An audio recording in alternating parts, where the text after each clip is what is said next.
Chennai love story movie అస్సలు బాగాలేదండి. నాకెందుకో బుక్ మై షో రివ్యూస్ కూడా రిగ్గిడేమో అనిపిస్తుందండి. ఈ మూవీకి 8.9 రేటింగ్ రావడం ఏంటో నాకు అర్థం కాలేదండి. ఫస్ట్ హాఫ్ అంతా భరించలేక చచ్చానండి. సెకండ్ హాఫ్ కూడా ఆల్మోస్ట్ అలాగే గెలిచింది. ఇందులో ఒక 10 మినిట్స్ ఒక చిన్న షాకు, ఒక చిన్న ట్విస్ట్ కోసం ఈ మూవీని చూడొచ్చు అనుకుంటే నేనేం చేయలేనండి. బట్ ఆ 10 మినిట్స్ తప్ప మిగతా మూవీ అంతా చాలా బోరింగ్గా అనిపించిందండి నాకు. ఈ మూవీకి ఆల్మోస్ట్ 3 అవర్స్ ఆఫ్ లెంత్ అనేది చాలా వేస్ట్ ఆఫ్ టైం అని నేను అనుకుంటున్నానండి. పర్ఫార్మెన్సెస్ విషయానికి వస్తే కిరణ్ అబ్బవరం గారి పర్ఫార్మెన్స్ నాకు ఏమాత్రం నచ్చలేదండి.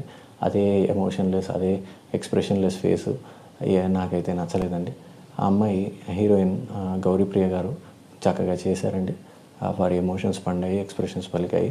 బట్ ఈ మూవీకి అయితే ఇంత లెంత్ కానీ ఇంత స్కేల్ కానీ అవసరం లేదు అని నాకు అనిపించిందండి. ఇదంతా ఒక రకంగా చెప్పాలంటే చిన్నపిల్లలు ఒక స్టోరీ అనుకుని తీస్తే ఎలా ఉంటుందో నాకు అలా అనిపించిందండి. ఈ మూవీ నాకు మెచ్యూర్గా అనిపించలేదండి. మూవీ స్టోరీ కానీ డీలింగ్ కానీ అంతా కూడా నాకు కాస్త చైల్డిష్గానే అనిపించిందండి. రెండవది, ఈ మూవీ అసలు మూవీలాగే అవసరం లేదండి.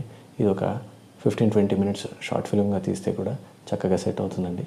ప్రతిదాన్ని ఎక్స్టెండ్ చేసి లాగి తీసినట్టుగా అనిపించిందండి ఈ సినిమా. నాకైతే అస్సలు నచ్చలేదండి. Thank you. Like, share, comment and subscribe to my channel for more such film information. Thank you.